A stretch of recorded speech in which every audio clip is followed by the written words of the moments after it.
Welcome to The Explainer. Today, we're unlocking the human body's ultimate fortress. We're going to look at how the dorsal body cavity, and specifically the cranial vault tucked right inside it, is engineered to protect our most fragile, absolutely vital organ, the brain. Let's get right into the structural defenses that literally isolate our central nervous system from the outside world. Okay, so here's our roadmap for this anatomical tour. We'll start by mapping the dorsal cavity, head inside the cranial vault, check out the layers of brain protection, explore the brain-spine connection, and finally, look at what happens when fluid builds up. Section 1. Mapping the dorsal cavity. Let's establish our directional context and map out exactly where we are. Right, so just to ground us, dorsal, or posterior, refers to the back of the body. But for this explainer, we're zeroing in on the cranial aspect. That's the superior position right up at the very top of that axis. It's actually kind of fascinating how this specific geographical location on the body dictates the heavy-duty biological armor we see. Now, what's really wild here is the stark contrast between the body's two main cavities. Think about the front, ventral cavity. It's built for dynamic movement, right? Lungs inflating, stomachs expanding after a big meal. But the dorsal cavity? It's completely rigid. No expansion allowed. It's encased entirely in hard bone simply because its sole biological mandate is the absolute protection of a highly static, incredibly delicate central nervous system. So the crucial takeaway is that this dorsal fortress isn't just one single room. It's actually divided into two continuous subdivisions. Up top, we have the cranial cavity in the skull, housing the brain and vital glands. And then, dropping straight down through the vertebrae, is the spinal cavity, protecting the spinal cord. Together, they create this one unified, continuous shield from the very top of your head all the way down your back. Moving on to Section 2, inside the cranial vault. Let's focus on that superior portion.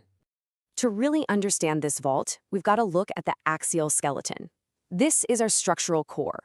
It consists of 80 bones in total, but its absolute crowning achievement, literally, is acting as the first line of defense.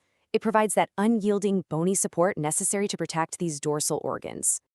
And it takes exactly 8 cranial bones to create this specific cavity. We're talking about the frontal, the 2 parietals, 2 temporals, the occipital, the sphenoid, and the ethmoid bones. They all lock together like a 3D puzzle to form the physical, hard shell walls that completely enclose the brain. I love this detail from the sources. Our skull bones actually start out as completely separate pieces during fetal development, which makes sense to allow for birth and rapid brain growth. But in adulthood, they are tightly fused together with connective tissue. They do not move at all. This perfectly solidifies the cranial vault into a highly secure, totally immobile safe room. Section 3, layers of brain protection. Let's peel back those microscopic defenses. The brain doesn't just rest right up against bare bone. It's incredibly soft, like roughly the consistency of soft tofu. If it were just bumping against a hard skull all day, well, that would be catastrophic. So it relies on this highly organized 3-step protective system. Step 1 is that rigid bone we just talked about, but steps 2 and 3, pure biological genius. Just beneath the bone, we find the meninges. This is a 3-layer defense matrix made up of the dura, arachnoid, and pia mater. It's kind of like biological bubble wrap. These layers provide an absolutely essential barrier against physical shock while also blocking dangerous infections from breaching the dorsal cavity. And then, deep beneath those membranes is our fluid moat, the cerebrospinal fluid.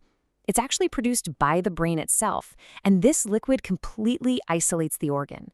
The brain is literally floating within the cranial cavity. It acts as the ultimate shock absorber, cushioning our daily movements so that delicate tissue never, ever strikes those hard cranial walls. On to Section 4, the brain-spine connection. Let's see how the cranial cavity interacts with the rest of the dorsal cavity. This is such an elegant solution because the central nervous system is one continuous structure flowing right from the brain down into the spinal cord. The dorsal cavity protecting it has to be continuous too. The cranial vault and the spinal canal act as one unified, unbroken, fluid-filled tunnel of protection. But this perfectly enclosed, rigidly fused system introduces a pretty massive biological problem. Think about it. What happens if the volume of that protective cerebrospinal fluid suddenly increases inside a cranial vault that literally cannot expand? Section 5. When fluid builds up.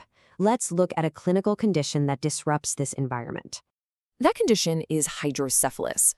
And it becomes dangerous precisely because of what we learned earlier. Those adult cranial bones are fused solid. There's zero room for expansion. So when extra cerebrospinal fluid builds up, our perfect protective shock absorber suddenly turns into a source of immense, dangerous pressure, pushing inward directly on the brain itself.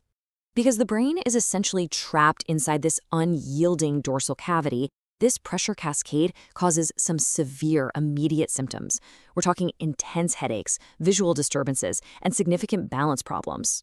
And because the vault simply won't give way, treating this typically requires immediate surgical intervention to drain that excess fluid. To wrap up our explainer today, consider this final, kind of mind-blowing thought. Our entire perception of reality happens in total darkness, suspended in fluid, and locked inside a bone vault. I mean, how incredibly fragile must human consciousness be if it requires an unyielding, fluid-filled fortress just to survive a normal day? Definitely something to think about the next time you tap your forehead. Thanks for joining me on this explainer, and I'll catch you next time.